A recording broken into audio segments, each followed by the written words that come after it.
Bangladesh team কি AFC কাপে খেলতে পারবে? দাঁড়িয়ে করতে হলো না, তবে কিছু সীমিত সুযোগ রয়েছে। কারণ বাংলাদেশের দুইটি ম্যাচ রয়েছে কারণ বাংলাদেশের দুইটি ম্যাচ রয়েছে এই দুটি ম্যাচ আজকে একটি ভারতের সাথে, আরেকটি ম্যাচ সিঙ্গাপুরের সাথে। যদি আমরা এই দুটি ম্যাচে ভারতকে 2-0 গোলে, অথবা ভারতকে 1-0 গোলে, অথবা সিঙ্গাপুরকে 2-0 অথবা 1-0 ব্যবধানে হারাতে পারি, তবে আমাদের প্লেস হবে সেকেন্ড প্লেস। আর 2019 এশিয়ান কাপ ফুটবলের কোয়ালিফায়ার্সে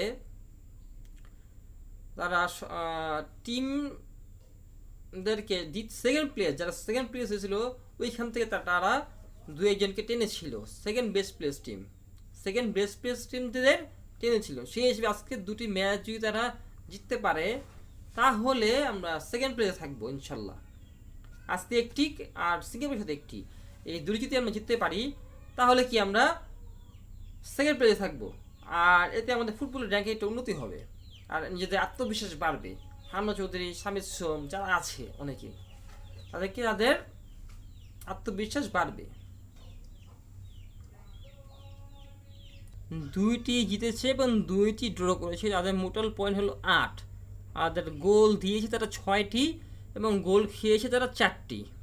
অন্যদিকে সিঙ্গাপুর 4 ম্যাচে সমান পয়েন্ট নিয়ে 8-এ আছে, পয়েন্ট ব্যবধানে গোল ব্যবধান পিছিয়ে সমান পয়েন্ট নিয়ে 2-এ আছে। অন্যদিকে 3 নম্বরে আছে বাংলাদেশ একটা সমস্যা হলো ইন্ডিয়ার সাথে ড্র করেছে, আর একটি হংকংয়ের সাথে 4-3 ব্যবধানে হেরেছে। ওটা যদি ড্র করতো তাহলে বাংলাদেশের যাওয়াটা চান্স থাকতো 9 পয়েন্ট নিয়ে। বাংলাদেশের যদি তারা হংকংয়ের সাথে 3-3 নিয়ে ড্র করতে পারতো, তাহলে তারা হয়তো বা চান্স ছিল। এখন সেই চান্সটা নাই। তবে এখনও একটা সীমিত চান্স বললাম যে সেকেন্ড প্লেস টিমস।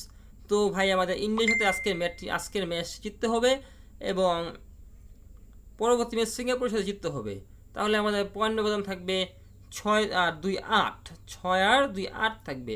তাহলে আমাদের সেকেন্ড প্লেসে চলে যাব। আর যদি বেস্ট সেকেন্ড প্লেস টিম একটা চান্স দেয়, তারা যদিও এবছর ঘোষণা করেনি, সেই হিসেবে আমরা যেতে পারি। আর আশা করি আমরা দুটি ম্যাচ জিতবো।